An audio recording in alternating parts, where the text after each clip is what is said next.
Hello friends, good Thursday evening. How are you?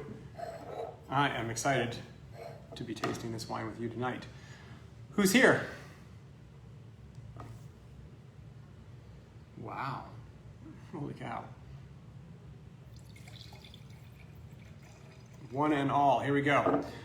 Let's see folks. The toppers are here, the Cardis are with us, great. Hi Allison and Krista. Hey Tran, how are you, man? Good to see you, sir. Good to have you with us. Kathy and Robert. And we got a special wine tonight, I think. Lorna and Craig are here. Thank you for joining us. Pronounced aroma, correct, Kathy, absolutely. And hello to you, Kathy, the other Kathy. Susan, good evening. Jan is with you, and some other folks. Cool, that's great. You guys are collectively doing this together. That's great. For sure, a pronounced aroma and color, right? Right off the bat, this is a little bit deeper and richer than some wines we've had in the white front before. Hey, Stephen, good evening, sir. And Rick, hello. Great to have you here tonight. Johnny's with us. If it gets any better, you couldn't stand it. Well, you know, we all have our burden to bear, and you're doing a great job with that, I'm sure. Matt and Kathleen are with us. It's a delight to have you as always. Chelsea and Erica are here. Dan, hey man, how are you, sir? Cheers and welcome. Erica's here.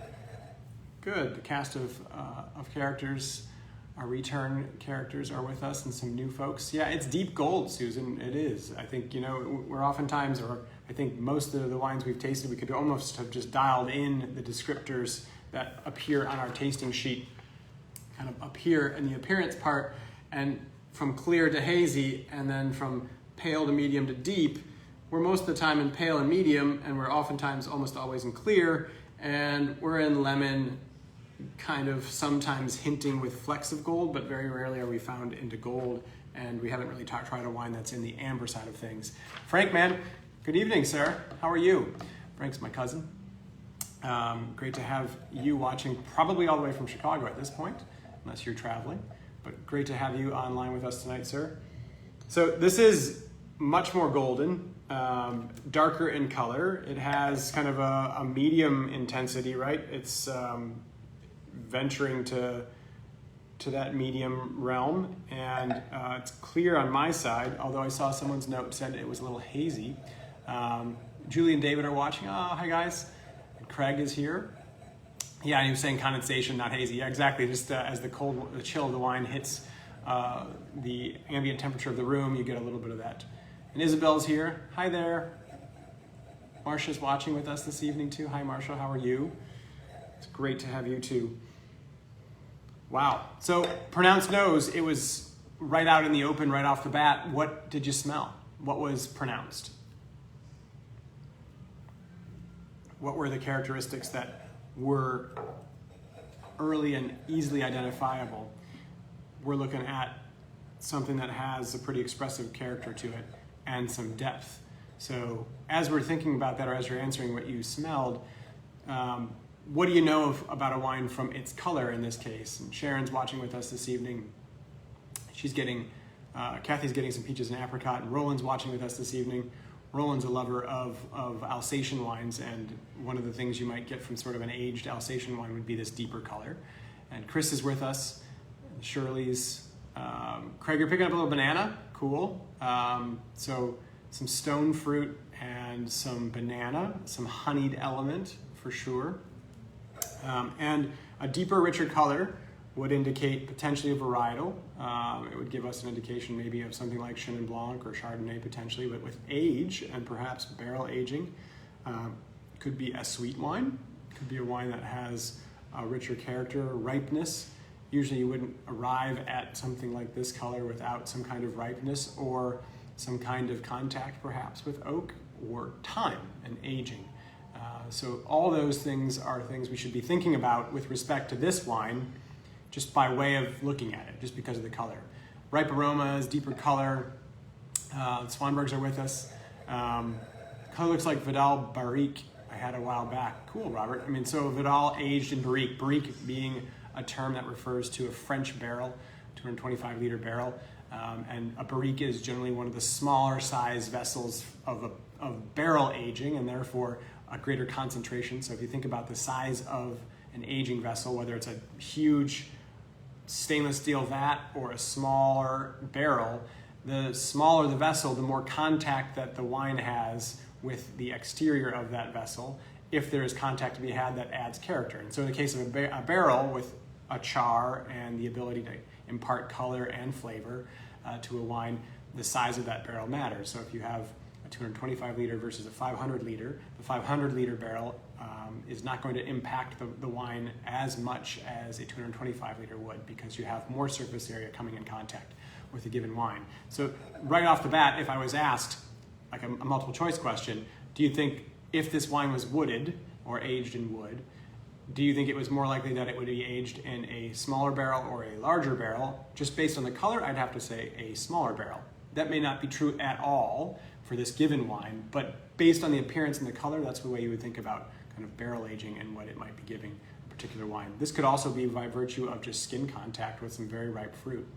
Kenny, Kevin, and Sandra are with us again this evening, which is awesome. And Johnny Sanders is noting that he gets some banana and pineapple. Alfie, good evening to you again, sir. It's nice that you've been joining us week after week.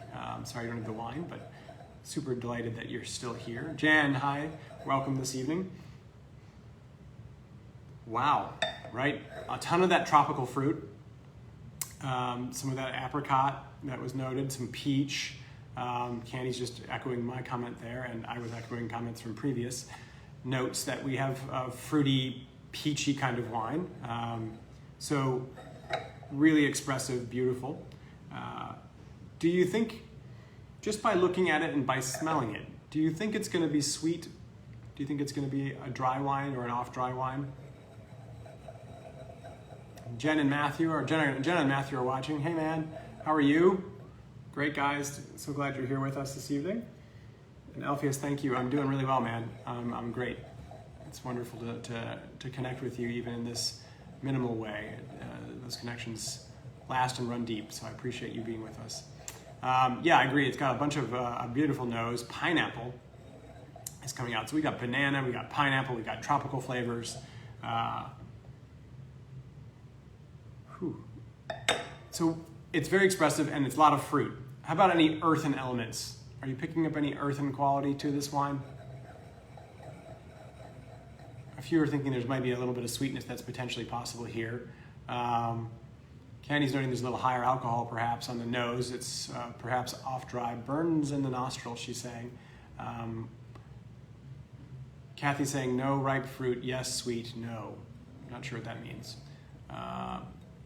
No ripe fruit, yes. She's answering my question to no. Ripe fruit, yes. Sweet, no. And Alicia's with us this evening. That's awesome.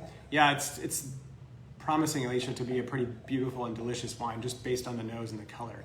And we're guessing off dry. So see, like already, I just want you to have a sense of what you think you're heading into.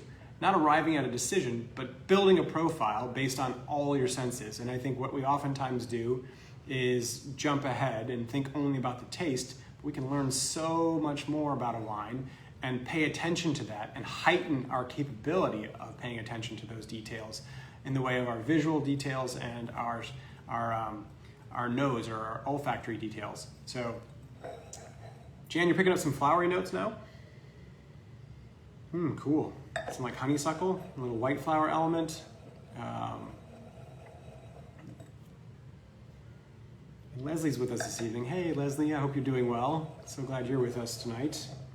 All right, so let's work again, kind of resume what we've done with the appearance and the nose. Tons pronounced, super expressive tropical qualities to this particular wine. We've got something that's more medium in intensity with a golden kind of color. It's clear, unless of course you're pouring a chilled wine into a warmer glass and you get that frost, which will cause a haziness for a moment. That will pass. What about earthen flavors and woody flavors? Do you smell mineral elements? Do you smell mushroom? Do you smell bark? Do you smell cedar, vanilla, corn, spices? Do you smell warm baking spices? Do you smell dill. Those are all potential flavor descriptors for oak usage.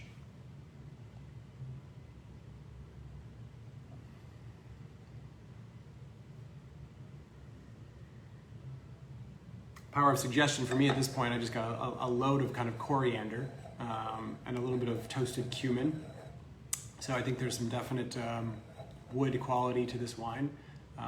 Apricot Jan, yeah, I'm definitely understanding that. Apricot, I think there's some fresh, maybe a little bit of that sort of confected quality to a dried apricot. There's some of that sweetness.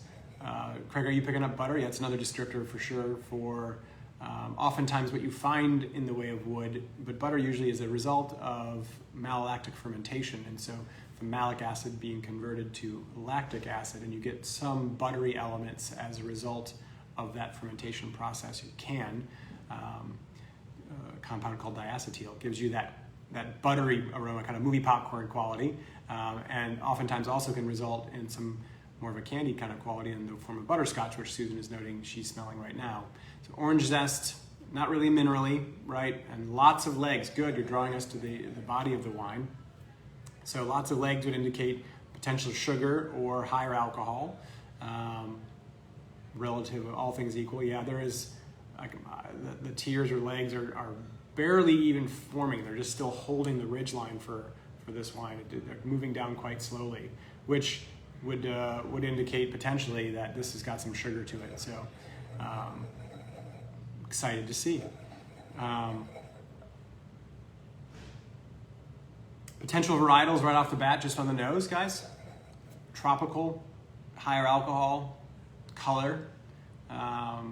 Few things right off the bat, right? So, and potentially if we're talking about something that has maybe some residual sugar, I mentioned kind of aged Alsace, and so Riesling I think you'd throw in there, Chenin Blanc, Petit Manseng, because we had that pineapple note.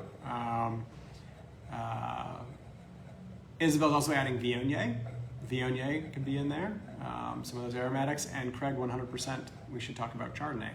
There is a whole host of things about this wine that start to scream Chardonnay, from the oak elements to the tropical fruit coming from then a warmer climate. Yep, Kathy's echoing that point too. So what do you say we try this? Let's give it a taste.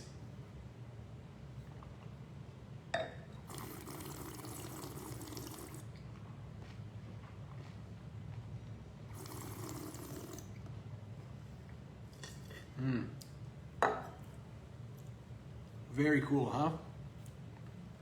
Creamy on the tongue, absolutely, is Candy's descriptor. Matthew's noting again, Viognier. Let's focus here for just a second on the sweetness. Is this a sweet wine or is this a dry wine? And pay a particular attention to the conclusion of the wine for that answer.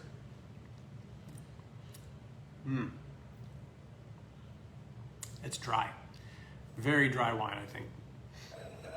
So all of that tropical fruit, all of that potential sweetness, all of that weight coming by way of the wine. Wow. And Candy's picking up some kind of pumpkin pie holiday spices. Yes, those warm spices.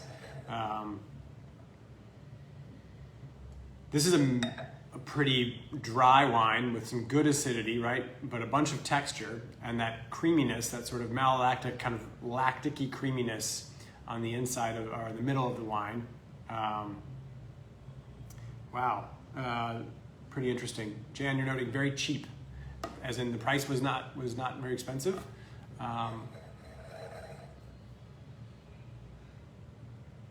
Spices keep coming on. There's even more there. Yep. So I don't know. Actually, I do have the price here. Yeah, it was $25. So it's a good. This has got a lot going on for $25. And she meant very creamy. It's not terribly expensive, but it is also very creamy. The mouthfeel is richer, right? So this is, if you're looking at your sheet, right, and you're looking at the texture and body, it breaks it down in three areas: silky light, sort of muscular medium, and robust powerful. Hey Jean, how are you? Great to have you with us this evening. Oh yeah, so this has got some texture to it, a body to it that is more medium plus, right? It has, what would you say, guys, a medium acidity? Is anybody getting a high acidity here? It's there, but I don't know if it's super pronounced, or maybe it's just kept in check by the quality of the richness and from everything else.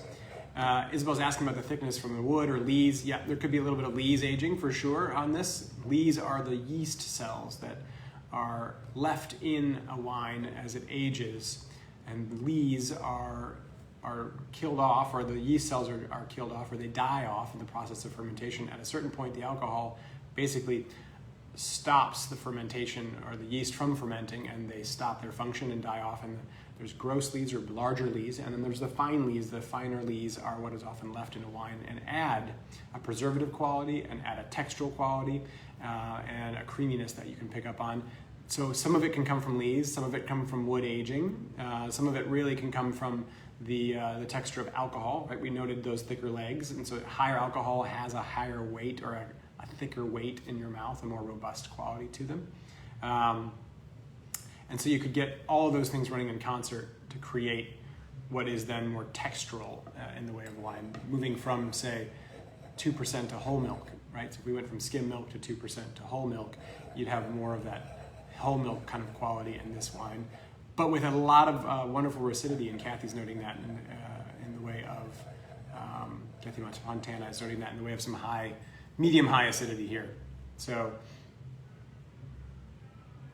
and Jeff's noting maybe a blend. Yeah, there's enough kind of intrigue here to be considering a blend and what that blend might be.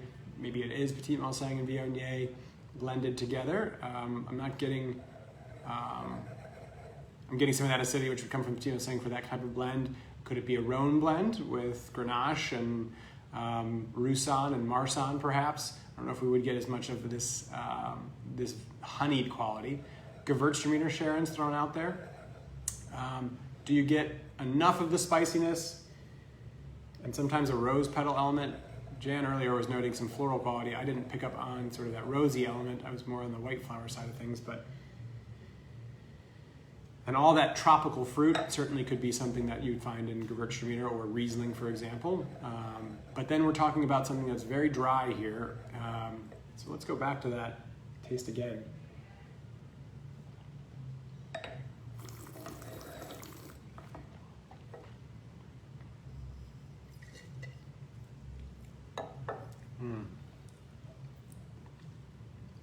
Susan's getting yeast, lees, oak, and bottle aging.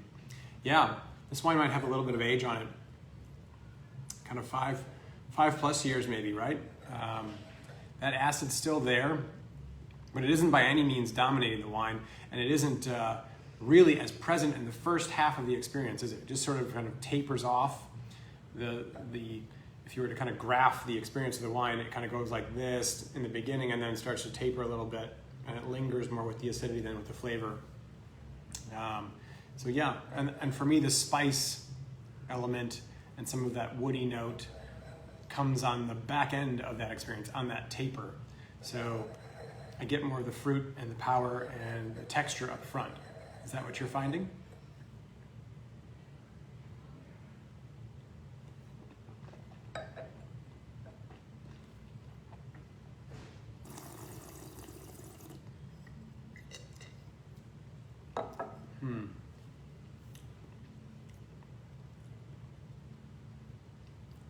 Yeah, Rick's noting that it's smooth and full, and it has some lemon on the back part of the tongue. I think that's the case too. So Chardonnay, absolutely a varietal potential here. How about Chenin Blanc? We talked about that for a half second. We'd get more apple. Some of that lemon might be helpful in the way of identifying Chenin Blanc. Candy's noting that Kevin is reminded of Virginia Vidal with something like this. Yeah, I mean, Vidal, that would have gotten a good dollop of oak, potentially. I don't know that the Vidal usually gives me this much dimension and much fruit, but yeah, I mean, a more late harvested variation that's then, or a later into the season harvest that then has a dry fermentation could be Vidal. Swanberg's, and Adrian in particular, likes this as Chard. So Chardonnay, Riesling, Petit Manseng, blend, Chenin Blanc. I'm not as Chenin Blanc. Yeah, Rick hits a number of boxes, but it just doesn't feel like Chenin Blanc. The experience isn't necessarily Chenin Blanc.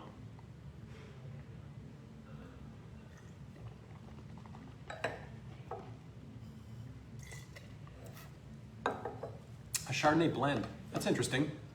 Yeah, you know, and if we're talking about Virginia, quite a few people think this reminds them of Virginia. So it could be Chardonnay, Petit Manseng, and say Vidal or something like that.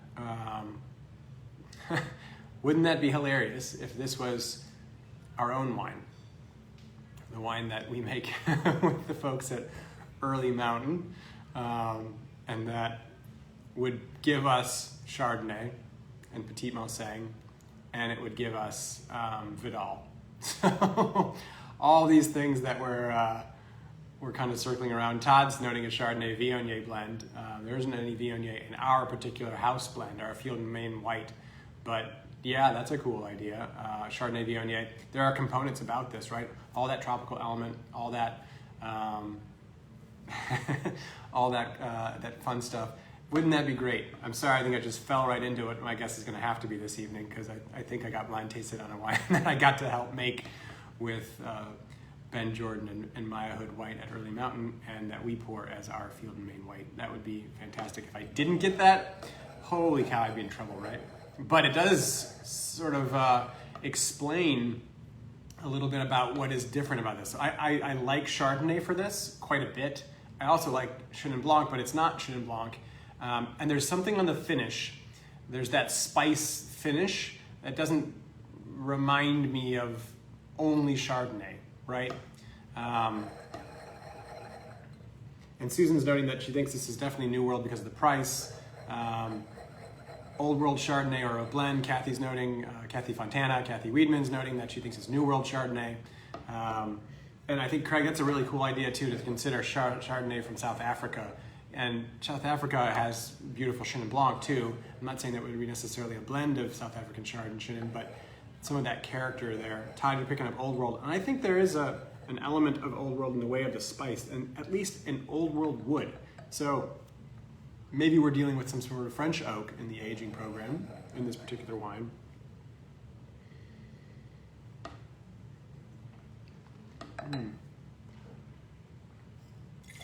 So, New World Chardonnay, California, Washington, Oregon, something perhaps Chilean.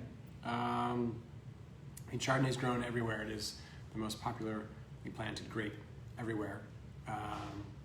Australia, we were noting South Africa.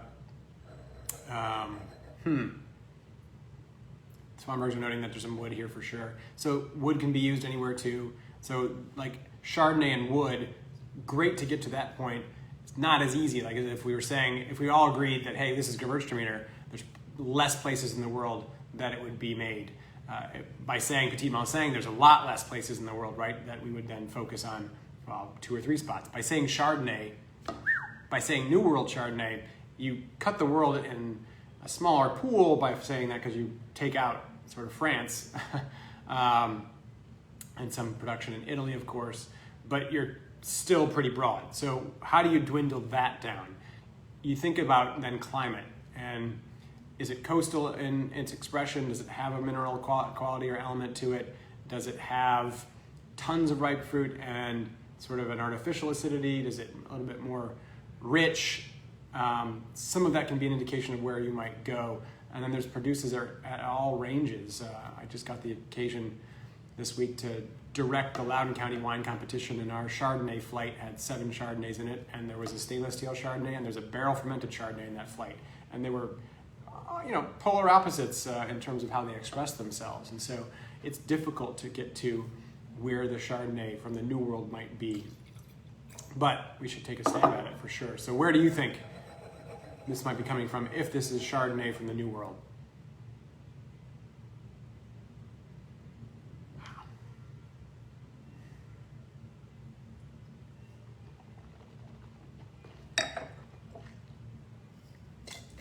It was a fun tasting as well. Yeah, the Loudoun County Wine Competition, I get to do that, or I have gotten a chance to direct that competition, so I'm not particularly tasting the wines, although I sample them to make sure they're sound.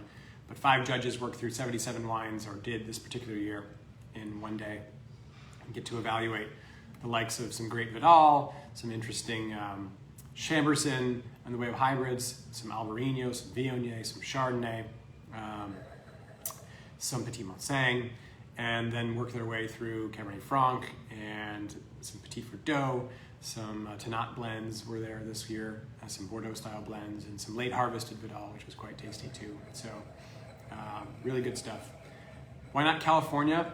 Why not South Africa was put out there? Yeah, California's got an option here, I think, for sure. I think you would absolutely consider California. Would you consider Napa? Would you consider Central Coast? Would you consider something like last week we tried Lodi and had a Merlot from there? Candy's saying Kevin is planning a flag in Virginia and goes with Chardonnay blend. I think I'm going to be with Kevin this week. And here's why. So California Chardonnay, the juiciness, the ripeness is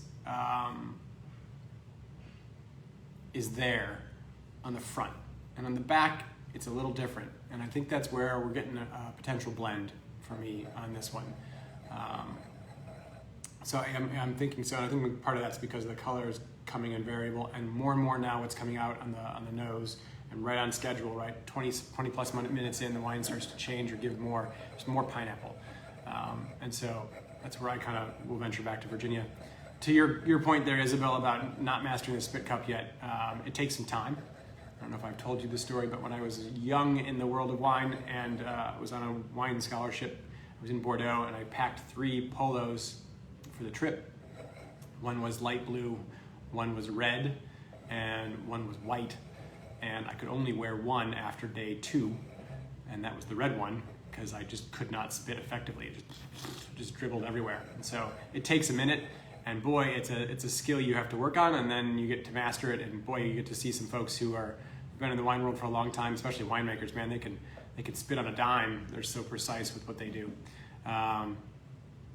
Trisha's saying a 2016 French Chardonnay, so that would be potentially Burgundy, or maybe you're talking about southern France, just a general vin de pays. That would be an interesting call.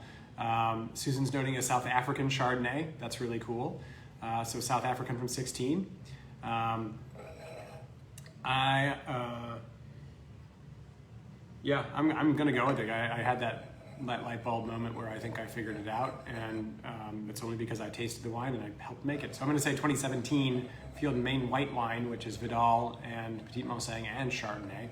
And the Chardonnay has a little bit of barrel aging to it, and the Petit Manseng is kind of that bright, fresh, pineapple-y quality to it, and the Vidal is giving you that structure and that length and sort of the tableau where Chardonnay and Petit Manseng are painting. And I think that's the neat part about this wine. So who else wants to put a flag out there?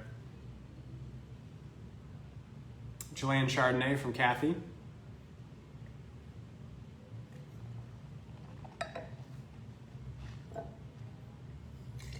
I will refrain from the fun wine stories, Isabel, sorry. I don't want to make you jealous. California Chards are all just different, and this isn't it. Yep. And that sometimes you got to go with your gut that way. Todd's saying he thinks it's a 16 Chardonnay blend from California. Not enough butter for California. I think South American for Jeff, and a little more balance in that butter perhaps. So this wine has a lot of intriguing characteristics and caliber, but I think you can kind of feel that there are component parts that would not lead you to one varietal, and it's hard to pick up one continuity line that would say, all right, this is a single varietal. That's at least where I'm finding it now. There are parts or components of this wine that I get stuck on and I think, yeah, that's absolutely Chardonnay. And then I find myself ignoring the finish or ignoring another aroma that isn't quite the same thing as Chardonnay. And so I think that's a fair point about it. It's just not quite right. But I could be very wrong, as I have been in the last several weeks. And so some folks are sticking with Chile. Gene is guessing Virginia, which is cool. Carrie's been shucking oysters. She thought Viognier, and I think we all thought so. That was certainly a possibility on the nose, but the palate kind of cleared away Viognier for me. There is a little bit of a phenolic bitterness at the back end, but there's more acidity than Viognier would have on its own, typically. So, what do you say? It's Chilean Chard, South African Chard, California Chard. That's the bulk of the guesses here. We had some Virginia Blend, and we had some California Chardonnay Blend, which would be kind of a unique, different kind of wine if that was the case.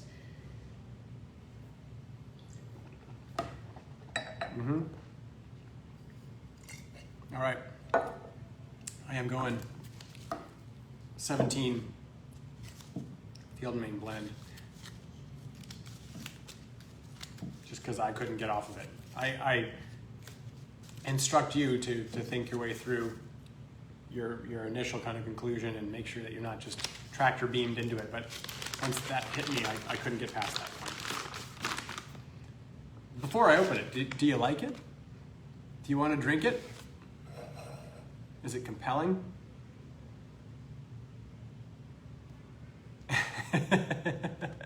Isabel, that's funny. She said, no flag from her, but she doesn't want to be Tony tomorrow if it's our wine. And Leslie, yeah, I agree with you. I think it's the Petit Mustang Virginia Blend. Do you enjoy the wine?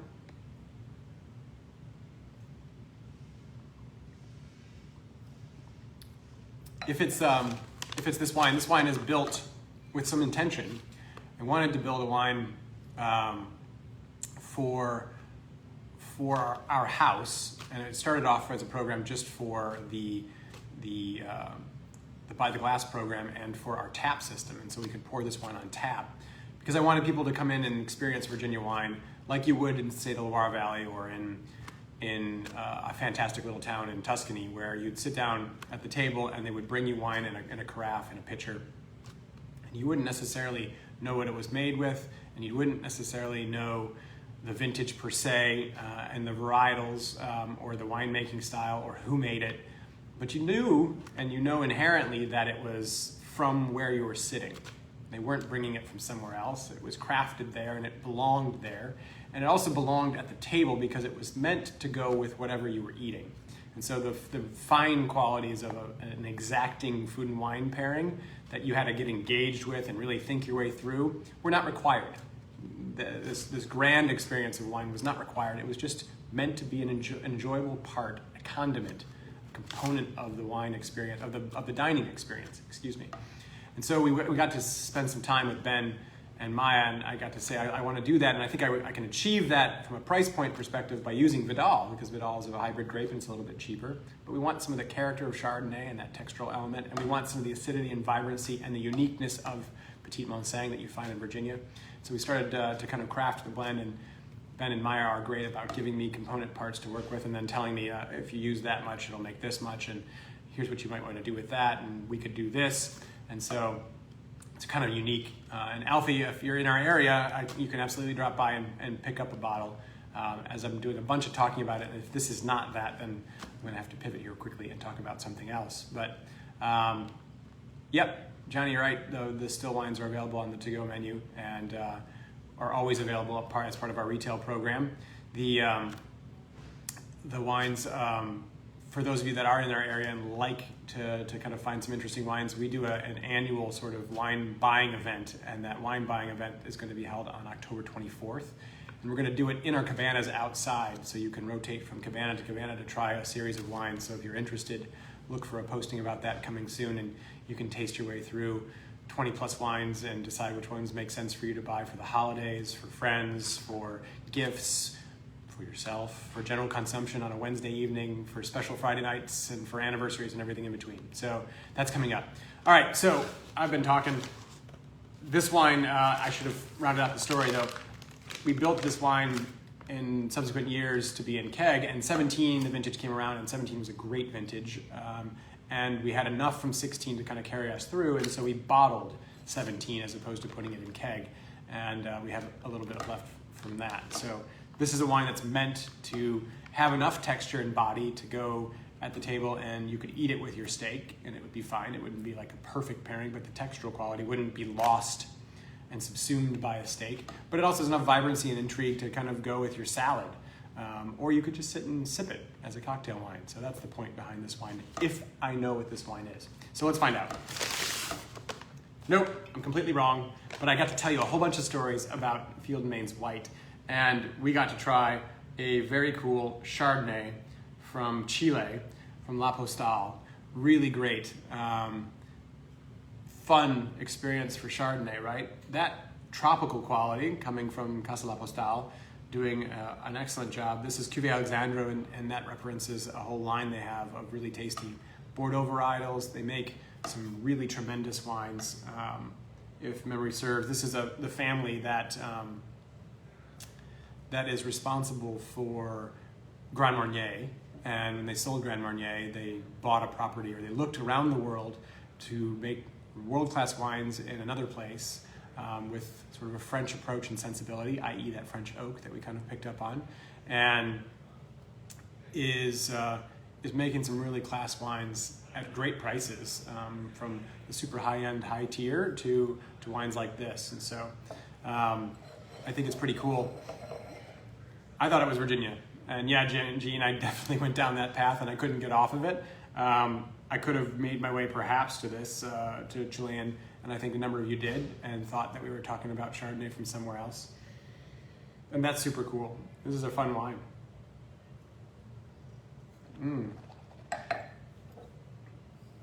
Well, thank you for indulging me for the 2 or 3 or 4 or 5 minutes of talking about a Field & Main white when we were drinking Chilean Chardonnay. But I didn't want to be wrong about it being the Virginia wine that we made, and I would have rather been wrong about a Chilean Chardonnay and missing the call on that than missing the call on our own wine. So I hedged my bets and played a different game rather than the actual playing the wine. But I'm comfortable with my experience, and if you wish, if you have a bottle of this, or you want to buy another bottle of this and a bottle of our Field & Main white and try them side by side, there are some similarities. But thank you all for this. And yes, Susan and I will see you at Lost Creek on Sunday as we do a little tour of Sonoma by way of 6 different wines from that particular part of the world. So that'll be a fun Sunday. And I will see the rest of you, perhaps, hopefully, back this way on Thursday. And yes, Krista, you do need to come our way. Although John's been making some great food. Part of the world of social media shows or gives me access to many of your kitchens as you're preparing some cool stuff. The Burses are always doing some nice stuff, and John seems to always be preparing some cool things. And I love how you guys are pairing wines with your food and playing with food and wine and those experiences, and it enriches your lives, and by sharing it enriches ours too. So thank you for sharing with me those details and sharing with me this evening your palates and tasting through these types of wines. As you note, Isabel, we will certainly keep this up. It's been too much fun to stop. So to everyone, cheers. Have a great week. Enjoy the rest of this Chilean Chardonnay. Wow, cool wine. And we'll do another one next week. Cheers, everybody.